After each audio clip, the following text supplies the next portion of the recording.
face of his old friend. DeMarco's skin glistened with sweat and Vaseline. His left eye was almost swollen shut. I need this, Rich. There's only one round left. Don't take it from me. The woman was standing in the ring now, right next to the Russian. Nobody was even acknowledging her. DeMarco knew not to mention it to Richie. If he did, his trainer would have surely asked the ref to stop the bout for fear of his health. Richie was already gripping the towel so tight his knuckles had turned white. Don't stop the match, Rich. Let me go down like a fighter. It's what Trinity would have wanted. For a long time, Richie said nothing. Then, he placed a hand on DeMarco's muscular shoulder. Good luck, champ. And the rest of the crew exited the ring. DeMarco stood up in his corner and waited for the final round to begin. Round 12. The woman was now undergoing a gruesome transformation. Her smooth brown skin had become dry and brittle. It cracked and chipped, falling from her face like flakes of dried paint, revealing the deep, raw muscle beneath. Muscle that once exposed to air started to drip and ooze. It ran down her arms, legs, and chest, pooling in thick brown puddles on the canvas at her feet. Her hair had gone from black to gray to white. It dangled like loose cobwebs from her rotting scalp. DeMarco watched her intently, all the while keeping one eye on the kid who had just stepped out of his corner. The woman circled the ring, slithering behind the Russian like a grotesque shadow. DeMarco's heart was pounding in his chest, and he didn't know if it was due to fatigue or fear. His head was pounding too, and every muscle in his body felt like it was on fire, but nothing was going to stop him. Not even the horrible thing stalking him in the ring. He couldn't give up. The kid charged forward aggressively, and DeMarco realized his opponent wasn't just shooting for a decision victory. He was looking for the knockout. DeMarco dipped under his first two punches, but couldn't escape a powerful hook that drilled him directly in his swollen eye. It felt like hell had struck him. The woman hung back as the two gladiators traded blows. Her eye had begun to liquefy into gooey tears that trickled down what was left of her cheeks. The kid pelted DeMarco with another couple of shots that left him feeling dizzy. You ain't been through what I've been through, kid, DeMarco thought. You don't know how tough I am. The kid's name was Dmitri Petrov. DeMarco was right. Dmitri had never buried a daughter or battled a drug addiction like he had, but life in Moscow had been far from easy for the young man. His father passed away when he was 9, leaving his mother, who had no education or job, to care for him, his younger sister, and his baby brother. They had always been poor, but after the death of Dmitri's father, they couldn't even afford to eat 3 meals a day and often went to bed with rumbling stomachs. Dmitri's mother began dating a low-level mob enforcer. He was an abusive drunk who beat her ruthlessly, but her kids were no longer hungry, so she put up with his mistreatment. Young Dmitri began training at a local boxing gym in order to escape his toxic household. Ironically, he only ever felt at peace while he was fighting. When his mother developed a chronic lung disease, they rendered her weak and frail. Dmitri started spending every waking minute in the ring, hoping that it would help him forget about his pain. As his mother's disease worsened, the human piece of filth that had attached himself to Dmitri's family had turned his attention to his younger sister. One day, a 15-year-old Dmitri returned home from the gym to find his mother's boyfriend in his little sister's bedroom. Dmitri beat him to within an inch of his life and kicked him out on the street. It was the last he'd ever saw of the man. But his absence provided a new problem. His mom was sick, and his brother and sister were still too young to work, so he turned to the only thing that ever brought his heart any sense of tranquility: fighting. The boy fought in gyms, underground clubs for cash, where he knocked out men twice his age. A Russian promoter with ties to the States took notice of the boy, and by the time he was 18, he was training in the U.S. at one of the world's most reputable boxing gyms. He sent the little money that he made back to his family so that his siblings could eat, and his mother could afford the medication she needed. His fight with DeMarco would be his biggest payout to date, but even more than that, it represented a gateway to the big time. Televised bouts, huge purses, enough money to help his family escape poverty once and for all. A week before the fight, the promoter promised him a spot on an HBO card against a ranked fighter, someone Dmitri was sure he could beat. but only on the condition that he could knock DeMarco Looney out first. There was no telling when another opportunity like this would come his way. Dmitri had not battled the demons DeMarco had, but he had battled demons. Fear of failure, pressure to succeed. His mother's health and the future of his brother and sister rested squarely on his ability to inflict damage with his fists, and he feared that if he failed to put DeMarco down, then they'd be out on the street. And so he showered the old veteran with blow after blow, hoping, wishing, praying that his next punch would be the one that ended the fight for good. The flesh had completely fallen from the woman's face, and now only a brownish-yellow skull remained. It looked as if it had been just unearthed after lying for centuries at the bottom of a grave. Her feet no longer touched the ground. She hovered inches above the ring like a specter. DeMarco couldn't help but stare at the ghastly sight hanging in the air behind his opponent, but the kid was laser-focused. He connected with a ferocious uppercut to DeMarco's chin that caused his head to whip back violently. DeMarco swung at the young Russian, but caught nothing. The kid dipped inside and hit him 3 more times. He was moving like lightning. Richie shouted something from the corner, but to DeMarco, his voice sounded as if it was 1,000 miles away. The woman drifted towards the 2 men. She was vapor. She was smoke. She was lighter than air. She extended an arm of rotting flesh and coasted closer. A photographer at ringside, who had only been there testing his camera before the important fights began, turned his lens towards the ring. It was professional instinct that caused him to start snapping pictures. The sound of the camera shutter triggered more photographers, who in turn started snapping photos of their own, and soon the ring was bathed in the light of a dozen flashbulbs, twinkling like brilliant stars. Richie was squeezing the towel so tight in his hand that big blue veins were protruding from his forearm. He was biting down hard on his bottom lip.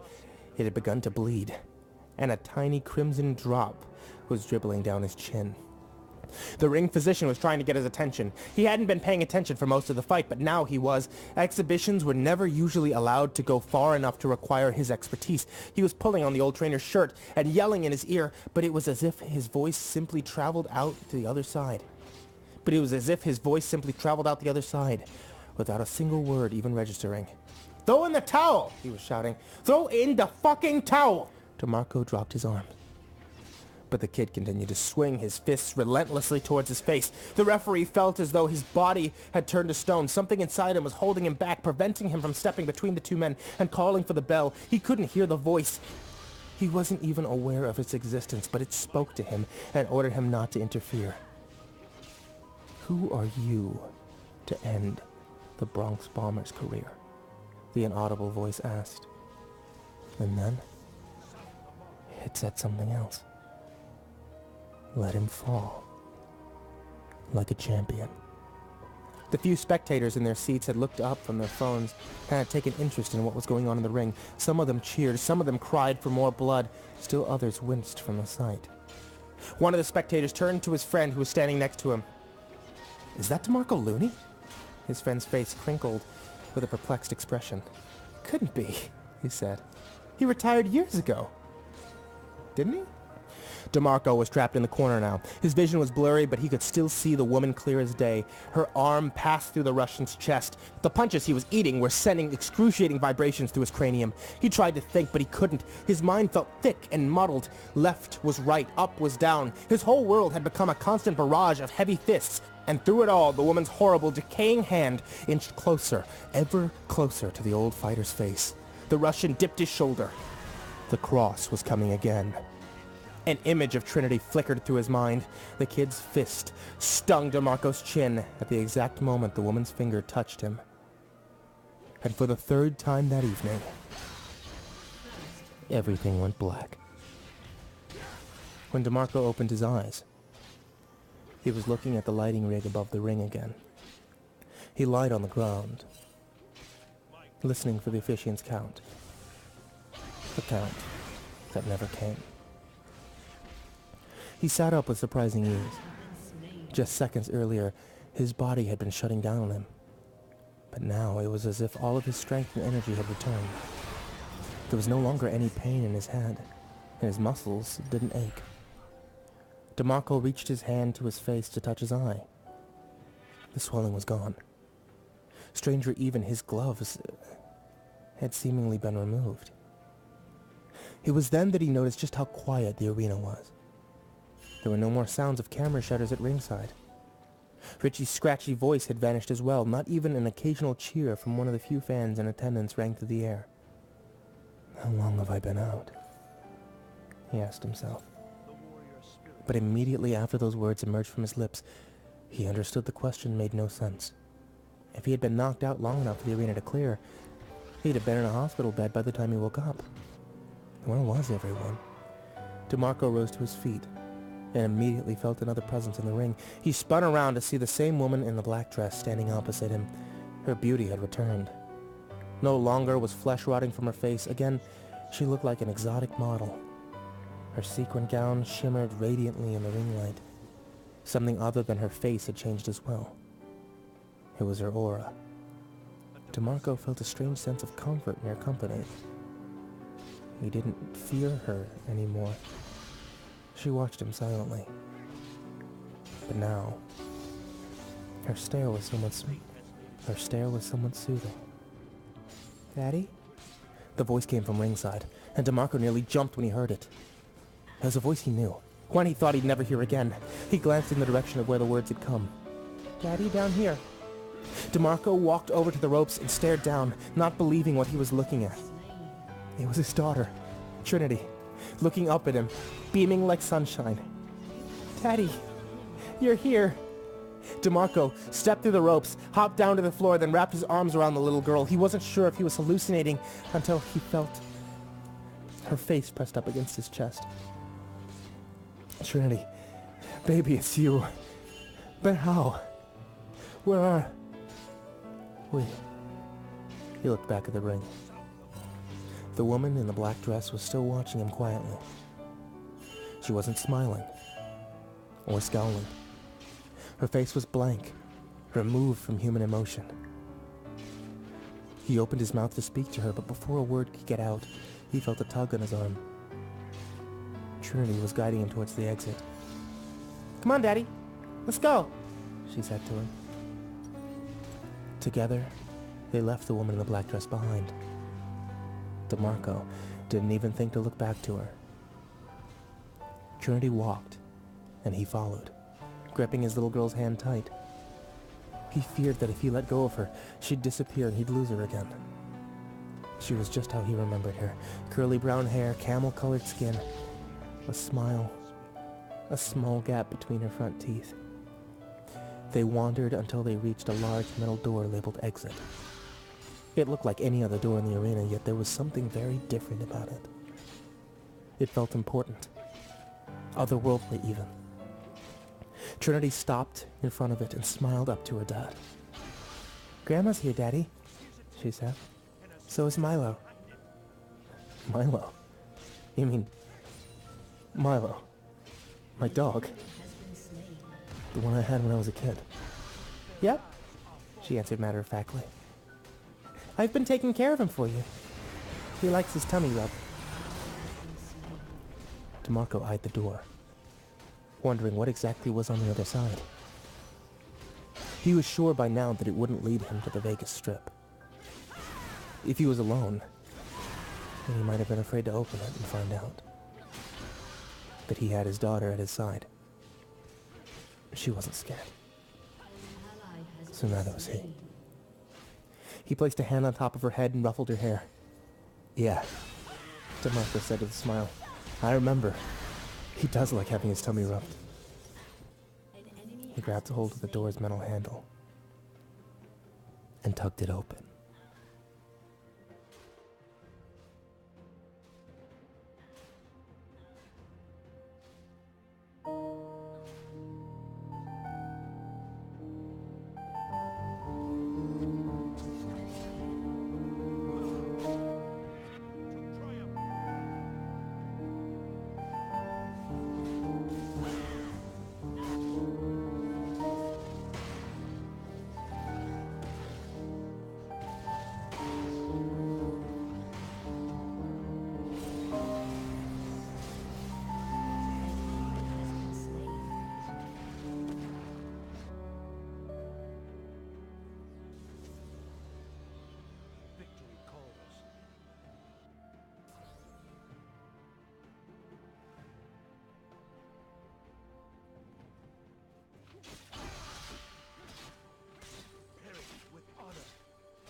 Recently, my parents brought up the fact that when I was much younger, I had several night terrors.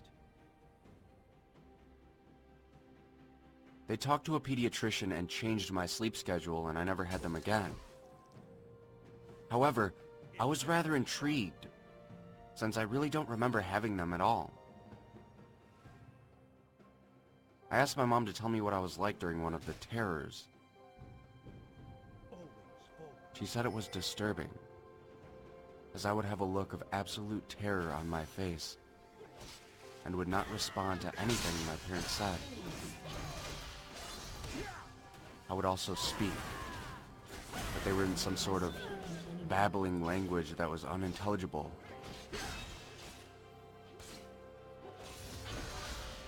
Our minds tend to protect us from experiences or dreams that are often too disturbing for our psyches to handle. Combined with my young age, that's likely why I don't remember the night terrors in the first place, and why victims of trauma often forget such events. Our minds act as a barrier to horrifying input. It saves us from the terrible things that would rip through our fragile heads. But that got me thinking. What about the people who don't forget? The phenomenon known as photographic or eidetic memory is one in which people can remember anything they've seen just by looking at it for a short period of time. It seems like a wonderful ability, especially given how much information we're required to remember for our jobs or school. But it has the obvious downside of remembering everything. There have been tales of people remembering every wrong that has ever been done to them in vivid detail, making it difficult to make and maintain connections with friends or family. And what about in my case? Would I even want to remember those horrible night terrors?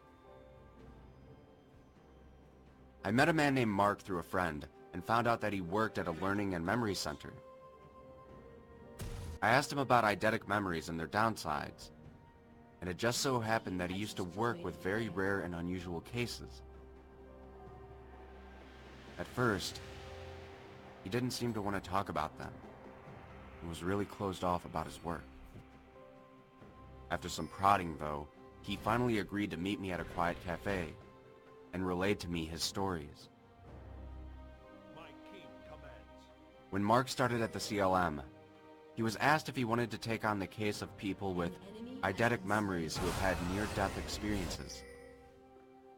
Being a fairly religious guy, Mark thought he would hear wonderful tales of life after death, and as such, readily agreed. However, his expectations were shattered after reading the file on the first recorded case of eidetics in life after death.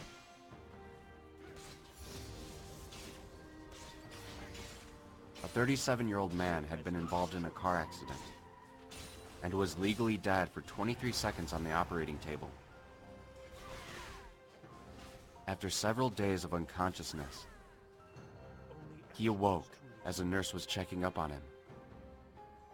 Despite his injuries, he tore out both of his and the nurse's eyes and tried to push his eyes into her empty, bleeding sockets.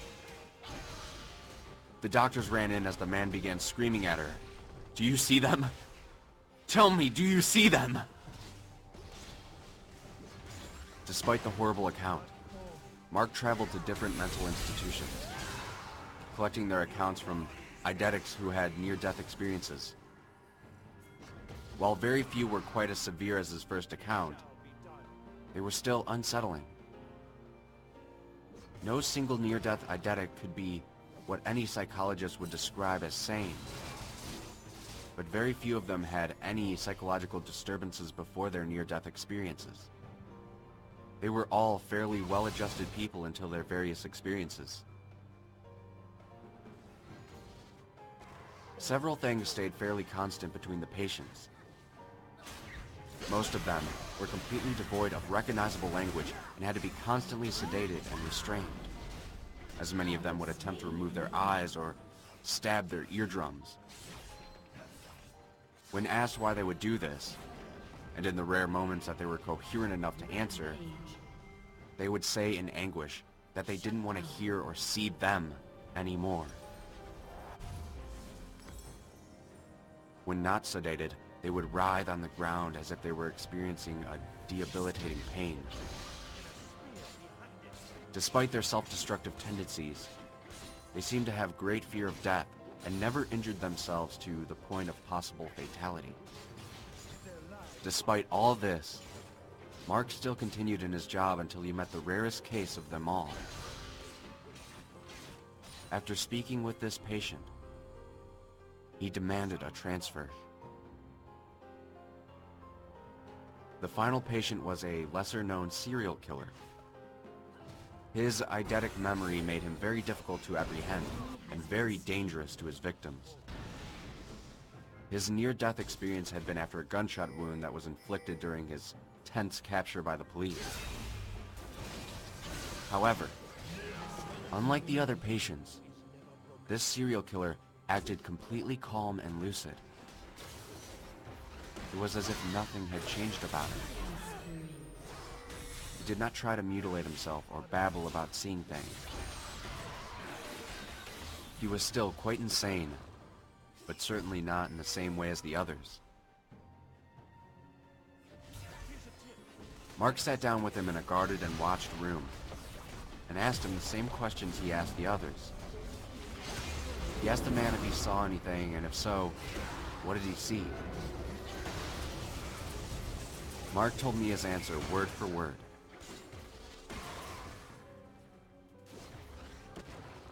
I saw and I heard what I always have. The whispers. They're inhuman. They are the exact opposite of what we are. We live and breathe, and they do not. Most of you can't hear them, and even the once dead forget their words. Those that remember, though, are changed. They can't handle the truth of death. Not me, though. I've always heard them. They tell me that they want more of you. They tell me to bring more of you to them. That was the last Mark ever heard from any of the eidetics. I noticed, though, as he told me the story, he began to get more and more nervous. His palms started to sweat, and he wrung his hands. After he relayed to me his story, I asked him what was wrong. He grabbed my hand. I could feel him trembling. His words chilled me. The only reason I started with that whole project is because I have an eidetic memory.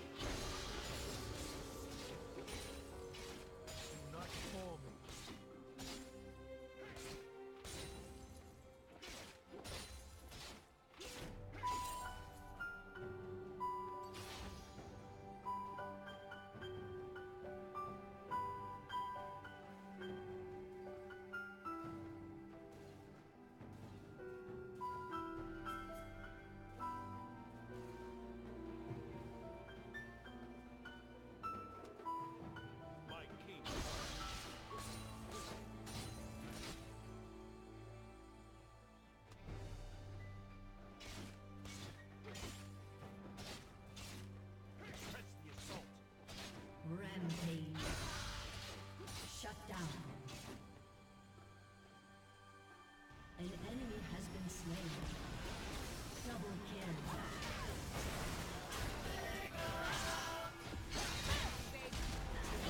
I'm a total Sonic the Hedgehog fan, much like everyone else. I like the newer games, but I don't mind playing the classics. I don't think I've ever played glitchy or hacked games before, though I don't think I want to play any after the experience I had. It started on a nice summer afternoon, I was playing Sonic Unleashed. I like how you get to explore the towns in it, until I noticed, out of my peripheral vision, that the mailman had arrived and put something in my mailbox as usual and left. I paused my game to go see what I got in the mail. The only thing in the mailbox was a CD case for computers and a note. I took it inside. I looked at the note first and realized it was from my dear friend Kyle, whom I hadn't heard from in 2 weeks. I know that because I recognized his handwriting. Though what was weird is how it looked. It looked badly written and scratchy and somewhat difficult to read, as if Kyle was having a hard time writing it down and did it in a hurry. This is what he wrote. Tom, I can't take it anymore. I had to get rid of this thing somehow before it was too late, and I was hoping you'd do it for me. I can't do it. He's after me. And if you don't destroy the CD, he'll come after you too. He's too fast for me. Please, Tom, destroy this godforsaken disc before he comes after you too. It's too late for me. Destroy the disc, and you'll destroy him. But do it quick, otherwise he'll catch you. Don't even play the game. It's what he wants. Just destroy it. Please. Signed, Kyle. Well, that was certainly weird. Even though Kyle is my best friend and I hadn't seen him in 2 weeks, I didn't do what he asked me. I didn't think that a simple gaming disc would do anything bad to him. After all, it's just a game, right? Boy, I was wrong about that. Anyway, I looked at the disc, and it looks like any ordinary computer CDR disc, except it had black marker on it written Sonic.exe, and it was much unlike Kyle's handwriting, meaning that he must have gotten it from someone else, like a pawn shop or eBay. When I saw Sonic on the writing of the CD, I was actually excited and wanted to play it, since I am a big fan of Sonic. I went up to my room and turned on my computer and put the disc in and installed the game. When the title screen popped up, I noticed that it was the first Sonic game. I was like, awesome, because like I said earlier, I like the classics. The first thing I noticed that was out of place was when I pressed start. There was a split second when I saw the title image turn into something much different. Something that I now consider horrifying, before cutting to black. I remember what the image looked like in that split second before the game cut to black. The sky had darkened, the title emblem was rusted and ruined, and the Sega 1991 was now instead Sega 666, and the water had turned red, like blood, except it looked hyper-realistic. But the freakiest thing that was in that split-second frame was Sonic. His eyes were pitch black and bleeding, with 2 glowing red dots staring right at me, and his smile had stretched wider up to the edge of his face. I was rather disturbed about that image when I saw it, though I figured that it was just a glitch and forgot about it. After it cut to black, it stayed like that for about 10 seconds or so. And then another weird thing happened. The save file select from Sonic the Hedgehog 3 popped up, and I was like, what the hell? What's this doing in the first Sonic game? Anyway, then I noticed something off. The background was the dark, cloudy sky from the Bad Stardust Speedway level from Sonic CD, and there were only 3 save files. The music was that creepy Caverns of Winter music from Earthbound, only it was extended and seemed to have been in reverse. and the image for the save file where you see a preview of the level you're on is just red static for all 3 files. What freaks me out more was the character select. It showed only Tails, Knuckles, and to my surprise, Dr. Robotnik. Now I was sure that something was up. I mean, how can you play as Robotnik in a classic Sonic game, for crying out loud? That's when